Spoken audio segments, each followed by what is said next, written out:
esse anime foi destruído. Depois de uma primeira temporada de tanto sucesso, que entregou uma qualidade que agradou várias pessoas, uma abertura chiclete que até hoje é inesquecível, veio a segunda temporada e mudou tudo. Uma terceira e continuação que, sinceramente, era melhor nem ter acontecido. Hoje a gente vai falar de mais um caso de decepção vinculada a uma má adaptação do mangá das páginas para as telas, e dessa vez eu tô aqui pra falar de Tokyo Ghoul. Ah, você não gosta de Tokyo Ghoul? Já vai fechar esse vídeo? Pera, talvez você não saiba como essa história foi destruída e talvez a sua percepção com o anime seja muito diferente do que seria se você tivesse contato apenas com o mangá. Esse é mais um vídeo da série de decepções em anime. Se você quiser deixar sugestão para um próximo vídeo, não esqueça de colocar aqui embaixo nos comentários. É claro, também ajudando a engajar nesse vídeo, deixando o seu like, se inscrevendo para acompanhar os próximos lançamentos. Bora lá! Tokyo Ghoul chegou em 2014, mas essa era uma adaptação de um mangá que já vinha sendo escrito desde 2011. Ishida, o autor do mangá, já estava concluindo a história quando o anime saiu. No lançamento em 2014, o mangá, como Tokyo Ghoul, já estava sendo finalizado, o que sinceramente é uma excelente notícia para o estúdio, que nesse caso aqui era Pierrot. Pierrot, um estúdio que muitas vezes não é vinculado às melhores animações, mas à época ele tinha em seu histórico grandes nomes de grandes sucessos mundiais. Naruto, Bleach. Mais recentemente, Pierrot é o estúdio de Black Clover. Até hoje está lançando Bleach e até trazendo um excelente trabalho para o arco final. Pierrot não era um nome ruim à época para adaptar Tokyo Ghoul. Ou será que era? Na demografia seinen, ou seja, para pessoas mais velhas, mais adultos, jovens adultos. Geralmente, mangás vinculados ou lançados em demografias, revistas de demografia seinen, eles têm uma linguagem um pouco mais aprofundada na construção do universo, dos personagens, às vezes com discursos vinculados a questões filosóficas, políticas, sociais. Tokyo Ghoul também tinha uma profundidade maior no seu texto. Claro que as pessoas podem argumentar que a escolha de lançar um mangá numa revista shonen, seinen ou o que seja, ela também está vinculada muito a marketing, onde aquela história vai ter uma saída melhor. Mas, de novo, isso sempre está também atrás de um estudo de público-alvo. E você assistindo Tokyo Ghoul, o anime, mesmo a primeira temporada, que é uma boa temporada, você diria que essa história é para jovens adultos? Não parece tanto, né? Pois é. Aqui, talvez comece um dos problemas. E por que as pessoas às vezes vinculam este problema ao estúdio Pierrot? Bem, porque em tese esse era um estúdio acostumado a adaptar histórias de revistas shonen. Grandes sucessos, inclusive, dessa demografia. Sucessos para jovenzinhos, com poderes, mais censura, menos violência, nem tantos discursos sociais filosóficos assim. Pois é. Tokyo Ghoul chegou com 12 episódios na primeira temporada, e nesses 12 episódios, sinceramente, mais uma vez, o trabalho foi muito bem feito. A abertura, que as pessoas cantam até hoje, sinceramente, a primeira vez que eu ouvi essa abertura, eu não gostei, de repente ela ficou na minha cabeça e nunca mais saiu. Sério.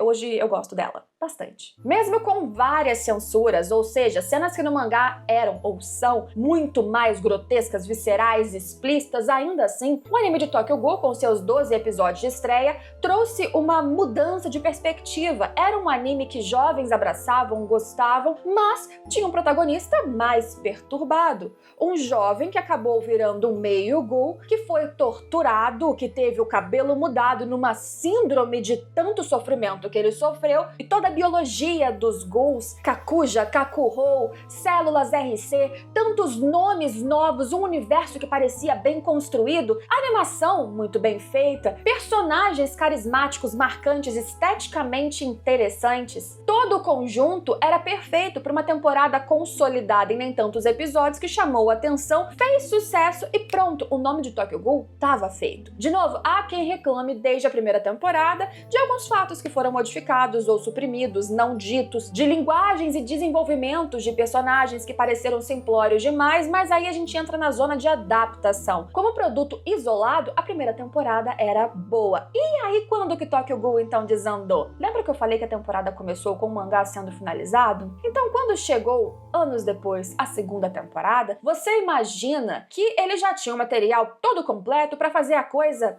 bem certinha. Pode mudar aqui e ali, pode não colocar um personagem, um arco ou outro, de novo, adaptação. Orçamento reduzido às vezes, menos tempo para conseguir abraçar o mundo, deixa a coisa mais superficial, mas mudar e mudar tanto assim, mudar a essência de personagem, eu não sei o que eles quiseram fazer até hoje. A segunda temporada foi um marco para os fãs de Tokyo Ghoul para diferenciar completamente o caminho do mangá em relação ao anime. As pessoas que não tinham contato com o mangá, muitas vezes até gostaram da segunda temporada, sem terem a percepção de que eles estavam caminhando por uma rota bem complicada. As escolhas já eram um pouco problemáticas, veja bem. Mais de 140 capítulos para serem adaptados em 12 episódios da primeira temporada, mais 12 de uma segunda. Porque existe o mangá de Tokyo Ghoul, os volumes de Tokyo Ghoul, e existe o mangá Tokyo Ghoul RE, que começou a ser escrito anos depois. Ou melhor, mais ou menos ao final da série original. E aí o problema de 24 episódios finalizarem mais de 140 capítulos é que, além de mudanças precisarem ser feitas para suprimir coisas e economizar tempo, eles também tiveram na cabeça deles a ideia de definir diferentes rumos para os personagens, inclusive o protagonista. Kaneki, que foi torturado por Jason, que teve o seu cabelo modificado por uma síndrome que a gente associa a algo da realidade, síndrome de Maria Antonieta, de repente resolve ter uma ambição maior, o que realmente acontecia também no mangá após o que ele vivenciou, após abraçar o seu lado meio ghoul, mas diferente do mangá, que ele sai da Anteiko e forma a sua própria associação com aqueles que são fiéis a ele, no anime ele vai pra Aogiri, pra organização terrorista do cara que torturou ele, pra ficar do lado do outro, aliado de alguém que faz mal pra Touka. Qual o sentido disso? Nenhum.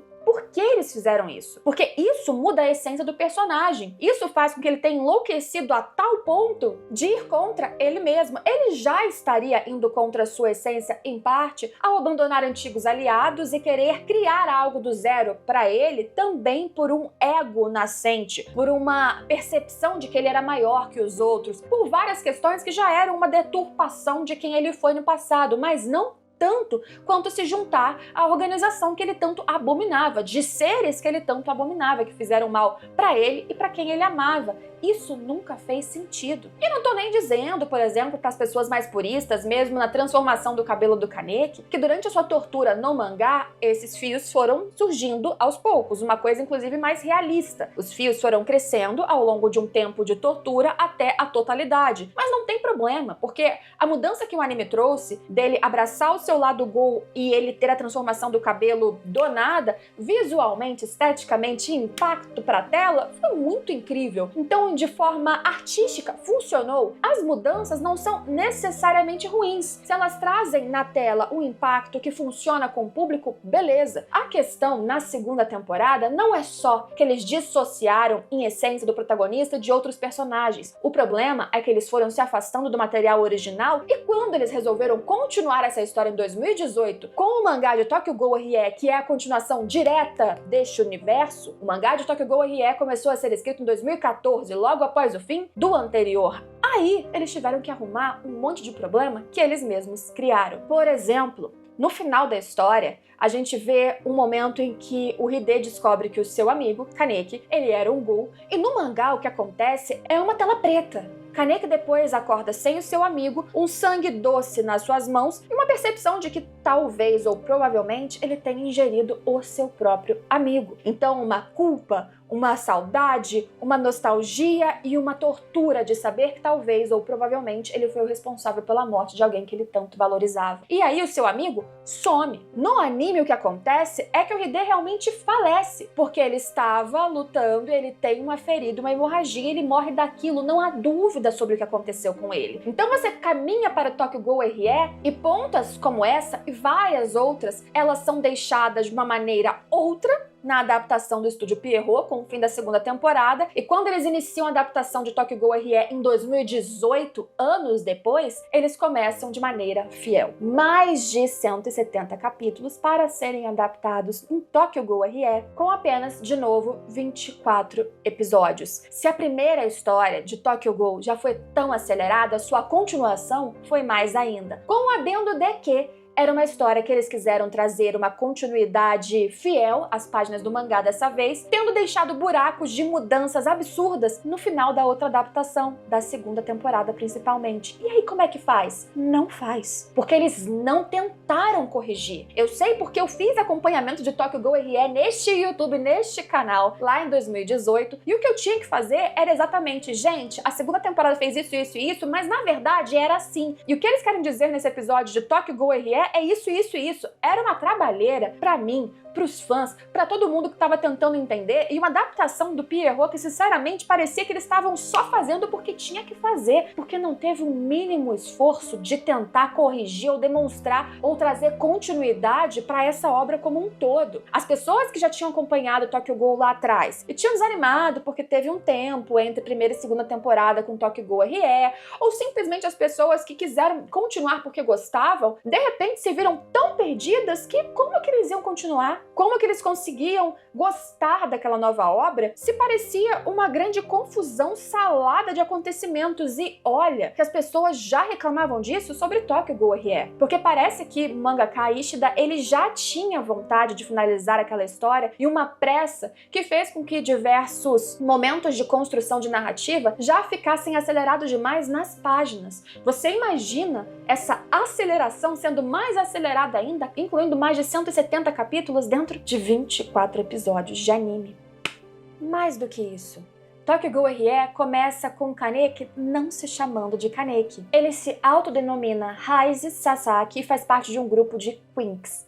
Se isso já era um mistério a ser revelado para quem acompanhava a história progressivamente correta nas páginas do mangá de Tokyo Ghoul para Tokyo RE, você imagina para as pessoas que tiveram uma finalização completamente diferente e equivocada na adaptação para anime. Impossível de entender. As pessoas não tinham um passado, uma bagagem necessária para entender que existiu uma luta anterior entre Kaneki e Arimi. O resultado disso, parte do que aconteceu, resultou em Kaneki virando Raizi, Sasaki e tudo que a gente vai acompanhando daí pra frente. Essa foi uma explicação que eu tive que trazer nos vídeos repetidas vezes, porque as pessoas não conseguiam entender e não era culpa das pessoas, era culpa do anime, do estúdio, da adaptação. A gente pode dizer que existiram outras mudanças que afetaram aí a interpretação ou aproveitamento do anime como um todo, de novo em questão de significados, de simbologias, ou mesmo de vínculos entre personagens. No mangá, há muitas mais cenas que criam uma conexão entre Touka e Kaneki. Então, quando acontece o final dos dois, existe mais coerência do que, por exemplo, na adaptação. Mas isso, entre várias outras questões, de novo, foram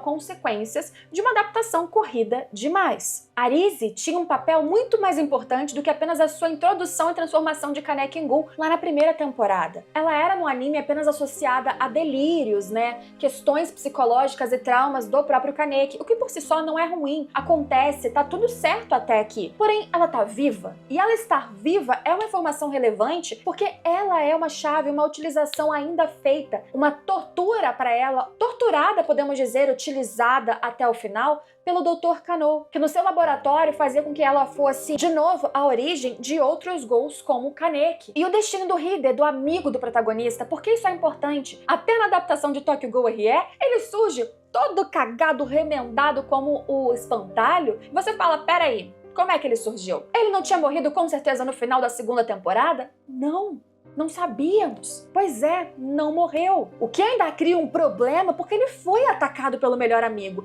Ele está ferido pelo melhor amigo e ainda assim ele continuou vigiando e o ajudou até o final. Ou seja, todo esse vínculo, esse drama, esse problema, esse trauma superado e amizade faz muito mais sentido e tem muito mais intensidade com a história bem feitinha, correta. E a gente pode entrar em diversas outras questões. Arima, Suzuya, tantos personagens que tinham um passado e um subtexto tão mais desenvolvidos e a adaptação não tinha espaço para mostrar. Mas o que eu acho que é mais problemático foi exatamente essa passagem da segunda temporada deturpadora de histórias para Tokyo Ghoul RE, que já não teve espaço também para explicar qualquer coisa e nem tentou, e fez com que Tokyo Ghoul, como um produto inteiro, Tokyo Ghoul primeira e segunda temporada e Tokyo Ghoul RE 24 episódios, fosse fosse uma salada de frutas que progressivamente não fez sentido, que não se entrega para além do mangá, que para você entender você necessita do material original. Isso era uma tentativa de fazer que as pessoas fossem atrás do mangá e comprassem, porque não funcionou. Isso funcionou com uma primeira temporada eficiente, uma segunda nem tanto, e Tokyo Ghoul RE sendo cada vez mais confuso,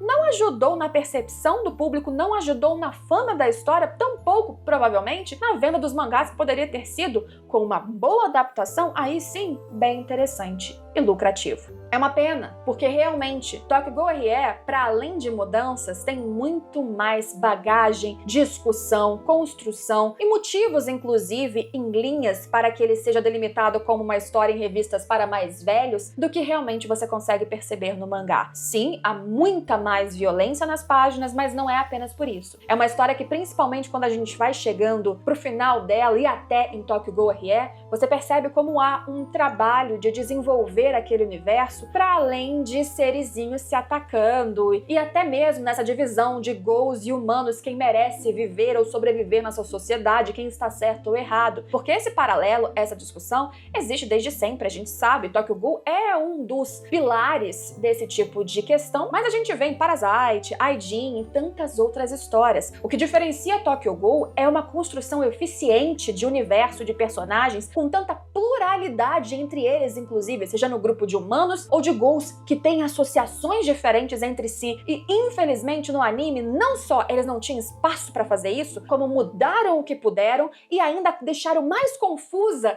essa discussão entre certo ou errado e grupos diferentes entre humanos e ghouls, porque chega o protagonista e certa hora vai se juntar com os caras que ele jamais se juntaria. Gente, infelizmente, Tokyo Ghoul hoje poderia ser considerado um clássico muito maior do que já foi e para muitos viveu, sobreviveu e morreu na praia após apenas uma temporada. Esse foi mais um caso de um anime, um desabafo para um anime que foi estragado na sua adaptação e prometia muito. Comenta aqui embaixo o que você achou de Tokyo Ghoul e Tokyo Ghoul RE, se você foi uma das pessoas que precisou de várias explicações para compreender ou você era leitor de mangá e sofreu pra caramba quando cada vez mais as mudanças e as confusões aconteciam. Espero vocês em todos os próximos vídeos e, por favor, deixem sugestões para as próximas decepções aqui neste canal, que logo, em breve, eu volto com esse quadro por aqui. Não tem nome ainda, né? Deixem sugestões de nome também. Não deixou seu like? Deixa o like aqui embaixo, porque a frustração foi grande, mas eu espero que o vídeo tenha sido bom. A gente se vê por aí.